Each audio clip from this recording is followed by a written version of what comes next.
শিক্ষার পর স্বাস্থ্যেও বিতর্কের মেঘ। যখন কাউন্সেলিং হলো তখন দেখা গেল এক হাসপাতালে পোস্টিং ছিল, কিন্তু পোস্টিং অর্ডার বেরোতেই দেখা গেল হাসপাতাল বদলে গিয়েছে অচিরেই। আর কাদের সঙ্গে এটা হলো?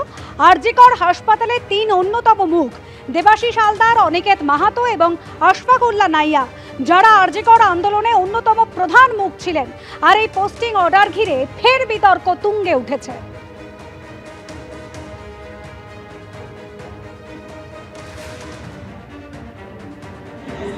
সোমবার সন্ধ্যাবেলাতে এই পোস্টিং অর্ডার সামনে আসে। দ্বিতীয় বর্ষে সিনিয়র রেসিডেন্ট তাদের পোস্টিং অর্ডার সামনে আসে এবং তারপর বিতর্ক ছড়িয়েছে। কাউন্সেলিংয়ের সময় দেবাশিস হালদারকে হাওড়া জেলা হাসপাতালের অ্যানাস্থেশিয়া বিভাগে সিনিয়র রেসিডেন্ট হিসেবে দেখানো হয়েছিল, কিন্তু মেধা তালিকা বেরোলে দেখা যায় পোস্টিং অর্ডারে তার নাম রয়েছে মালদার গাজলে সাব ডিভিশনাল হাসপাতাল। তবে শুধু দেবাশিস হালদারই নন, আরজিকর আন্দোলনের আরও দুই মুখ অনিকেত মাহাতো এবং আশফাকুল্লাহ নাইয়া, তাদের পোস্টিং অর্ডার নিয়েও বিতর্ক ছড়িয়েছে।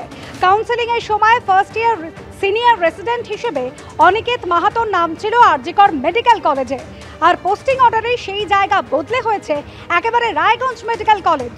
আশফাকুল্লাহ নাইয়ার ক্ষেত্রেও কাউন্সেলিংয়ের সময় ছিল আরামবাগ মেডিকেল কলেজের নাম, তবে পোস্টিং অর্ডারে তা বদলে হয়েছে পুরুলিয়ার দেবেন মাহাতো হাসপাতাল।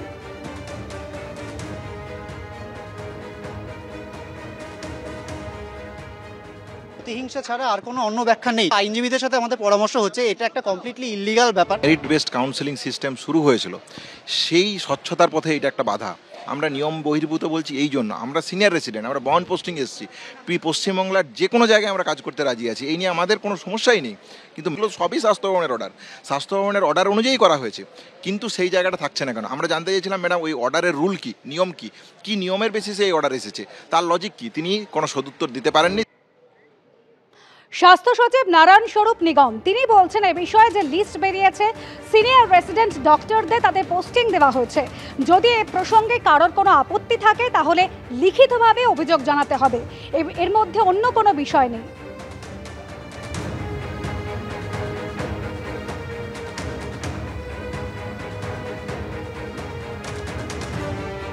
আর এই পোস্টিং সংক্রান্ত বিতর্কের মধ্যেই ব্যাখ্যা চাইতে গতকাল স্বাস্থ্য ভবনে হাজির হন এই আরজিকর আন্দোলনে অন্যতম যারা রয়েছেন চিকিৎসকরা, তারা এবং জুনিয়র ডক্টরস ফ্রন্টের অন্যান্য চিকিৎসকরা। যদিও স্বাস্থ্য সচিব নারায়ণ স্বরূপ নিগমের সঙ্গে দেখা করতে চাইলেও তাদের দেখা হয়নি। আর এরপরেই স্বাস্থ্য সচিবের ঘরের বাইরে বসে বিক্ষোভ দেখান জুনিয়র চিকিৎসকরা। পিছনে যে উদ্যোক্তটা আছে, এক্সাম্পল আমরা সেট হতে দেব না যে আপনি মেধার ভিত্তিতে কোনো কিছু পেলেন, সেটা আপনার চাইলেই সেটাকে শিফট করে দেওয়া যায়।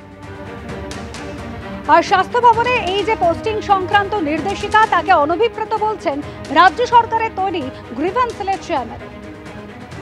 তিনজনের হয় নিশ্চয়ই এটা খুব ভালো ব্যাপার, আমি বলবো না, অনভিপ্রেত ঘটনা। আর এই যে পোস্টিং অর্ডার এবং যা নিয়ে বিতর্ক ছড়িয়েছে তা নিয়ে বিরোধীদের কি বক্তব্য দেখুন। আরজিকর কাণ্ড যদি পুনরাবৃত্তি না হয়, তাহলে সেদিন যারা নেতৃত্ব দিয়েছিল তাদেরকে প্রথমে ছিটকে দাও। এটা তো মমতার স্টাইল, ছিটকে দাও, ভেস্তে দাও, দুর্বল করে দাও। লড়াই লম্বা হবে, কোনো অসুবিধা নেই, লড়ুন। মমতা বন্দ্যোপাধ্যায়ের বিরুদ্ধে আমাদের নৈতিক সমর্থন থাকবে।